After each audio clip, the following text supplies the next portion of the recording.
entender a população moderna, para entender como ela convivia com esses sítios, como ela convivia com esses espaços, que eu não chamo de patrimônio, porque patrimônio é uma categoria fixa, é uma categoria que impede que aquele local seja outras coisas. Então, uma das coisas que a gente tem feito dentro do nosso trabalho é partir da teoria local, né? É partir da teoria desenvolvida, criada e pensada pelos próprios egípcios que moravam nesses locais para a gente pensar a teoria arqueológica. É um processo ao contrário. Eu não chego lá com uma bagagem interpretativa que diz que aquilo é tumba e não pode ser outra coisa. Não. Eu estou aberto a que aquilo seja tumba, que aquilo seja casa, que aquilo seja um local habitado por gênios, que aquilo seja um local habitado por espíritos faraônicos. Nós estamos abertos a todo, por isso que a gente chama aquilo não de tumba, mas de um espaço potencial. É um espaço potencial, é uma materialidade que é transitória. E não é simplesmente uma tumba faraônica que foi reapropriada por uma pessoa na modernidade, não. Porque nesse pensamento, a tumba continua sendo tumba. Nós pensamos que aquilo é uma materialidade potencial, transitória, que se configura como realidades diferentes a partir de encontros diferentes. Então, quando um arqueólogo, encontro com esse espaço, ele é sítio arqueológico. Quando o Estado encontra esse espaço, ele é patrimônio. Quando o Curnal encontra esse espaço, ele é casa. Qual a diferença? É que cada um desses encontros produz realidades que são completamente diferentes, que pressupõem vivências que são diferentes e que pressupõem relações senso-afetivas, afetar e ser afetado, que são mundos que são diferentes. Qual é o problema da arqueologia? Ela tenta apagar essas outras potencialidades, ela tenta ensinar e educar, domesticar essas outras realidades. Fazendo o quê? O tal da educação patrimonial, a tal da trazer aos egípcios o conhecimento do passado deles, né? O egípcio não precisa disso. O egípcio sabe que aquilo é um sítio arqueológico.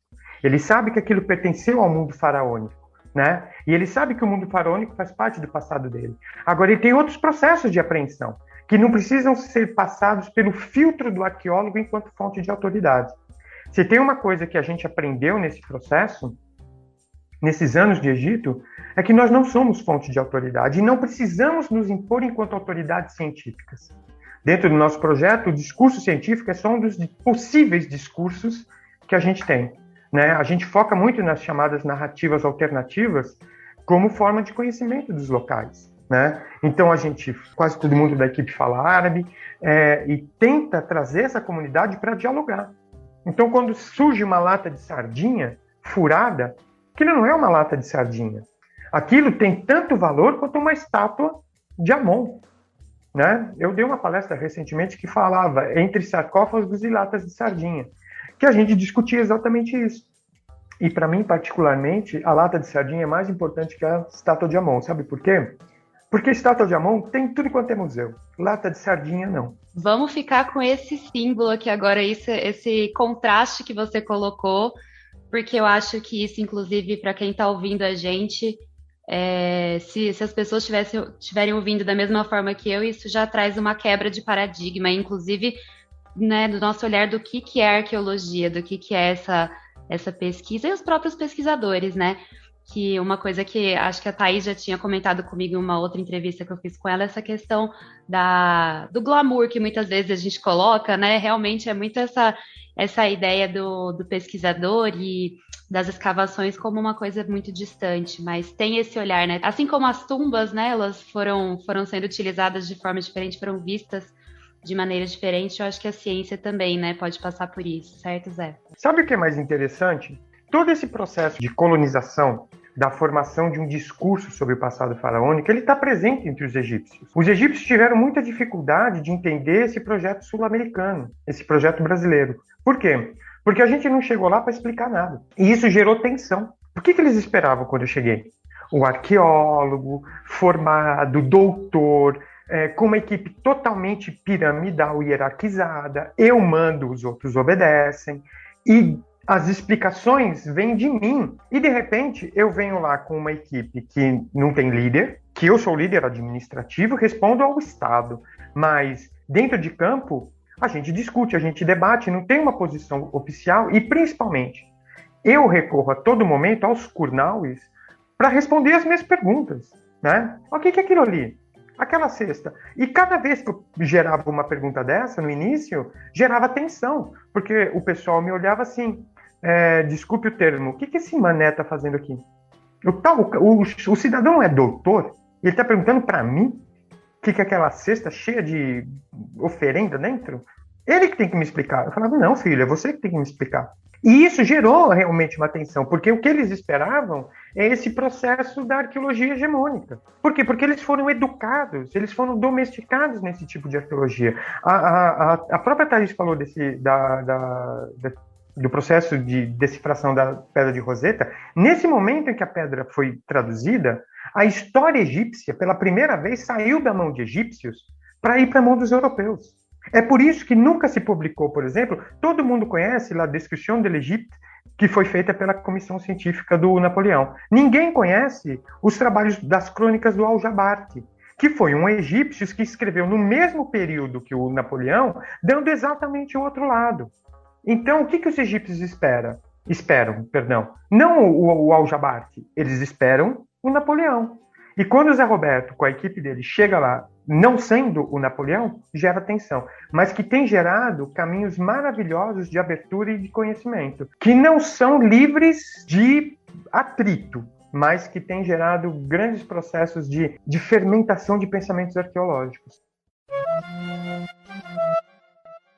Vou tentar fazer um gancho aqui, mas a Thaís vai trazer uma experiência que talvez seja muito, muito diferente, né, de um outro ponto de vista. Vamos ver, Thaís, o que você tem para contar para a gente. Mas eu sei que, enfim, até citei lá no começo um dos seus trabalhos, que inclusive você fazia aí um estudo sobre o espaço doméstico, né, em uma outra região ali do Egito, também em um outro período. Conta para a gente um pouquinho como que foi isso, também se você pudesse situar em relação à equipe, né? Eu sei que você acabou tendo duas orientadoras ali, né, no seu trabalho de doutorado, uma que era arqueóloga, a outra egiptóloga.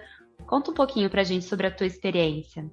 Bom, a minha experiência foi muito cheia de tensões, eu acho que nesses encontros de realidade, né? Não só com a egiptologia inglesa, mas também, enfim, indo, né, para o Egito. Então, só para situar o ouvinte, eu estudei no meu doutoramento espaço doméstico, né? E a ideia de espaço doméstico no Egito durante o Reino Novo, a gente está falando aí mais ou menos do século XIV a.C., e o meu estudo de caso foi um assentamento na antiga capital egípcia, que hoje é conhecida como Tel el Amarna.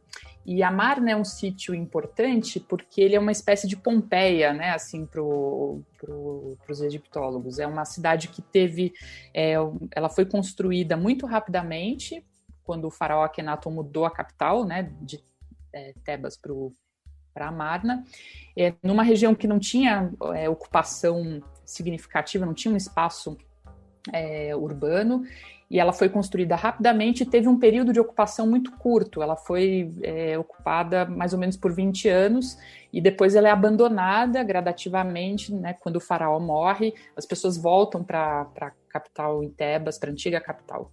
Então, Amarna tem um tipo de arqueologia muito específico, né, dentro da arqueologia egípcia como um todo. Ela não só pode ser interessante pelas questões tradicionalmente exploradas na disciplina, que são os documentos funerários, né, e os aspectos ligados à religião, mas o que interessou para mim foi o espaço dos vivos, né, como é que as pessoas moravam e viviam.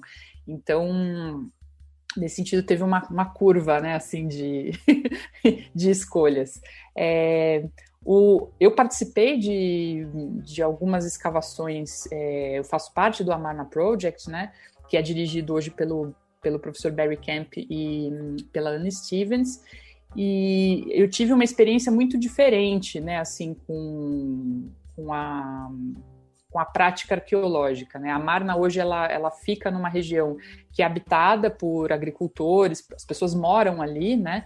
A gente tem uma série de ocupações, pequenas vilas ao redor da área do sítio arqueológico, e os cemitérios modernos, né, islâmicos, que estão muito próximos também do sítio arqueológico.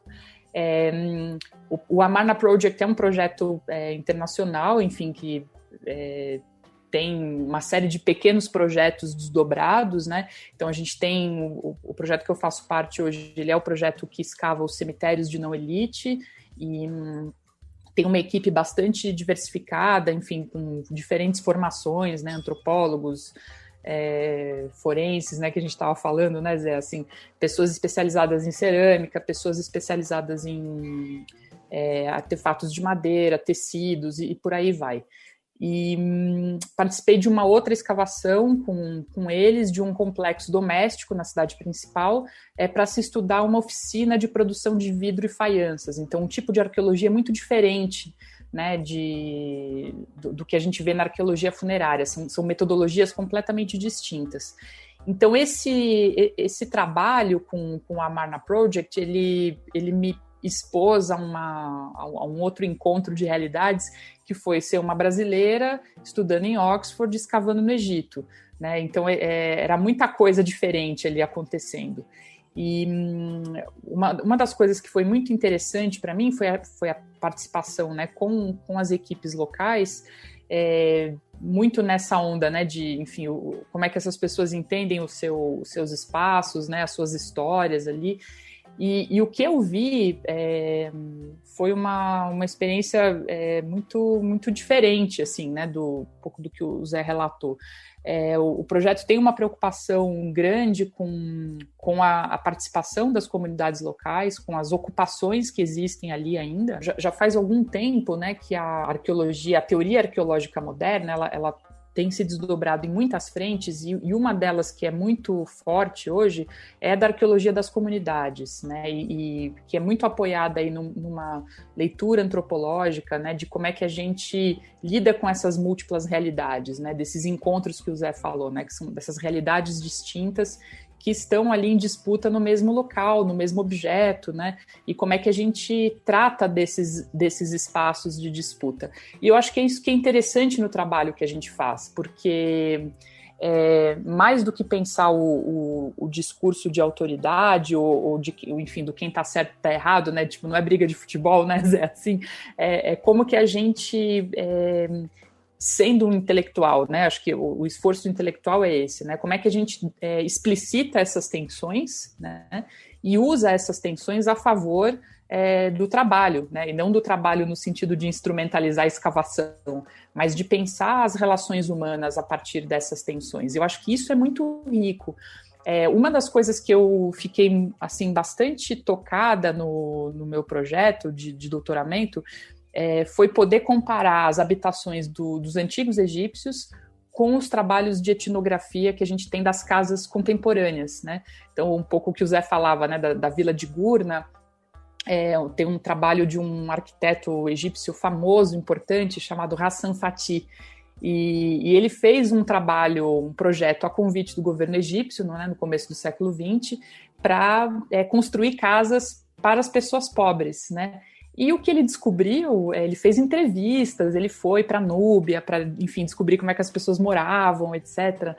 E o que ele descobriu é que não existe um padrão que você impõe, né? Não existe uma forma de se viver que é o caso, por exemplo, da gente pensar o espaço do hotel, né? O hotel não é um lugar legal para se morar, é um lugar que você fica temporário, porque ele é um padrão imposto para a gente, e a gente... Como é que a gente transforma o espaço da casa no lar, né? Naquilo que é confortável, aconchegante, aquilo que faz sentido para a gente, o que a gente fala, né, do nosso cantinho, né, o nosso cafofo, né?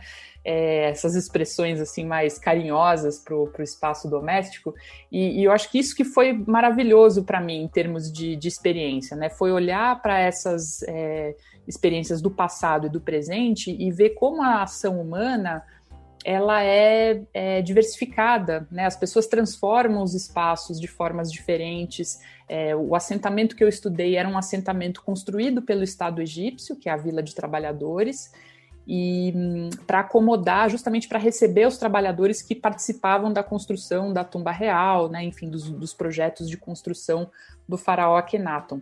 E ele funcionou inicialmente como uma espécie de Coab, né? O governo instalou ali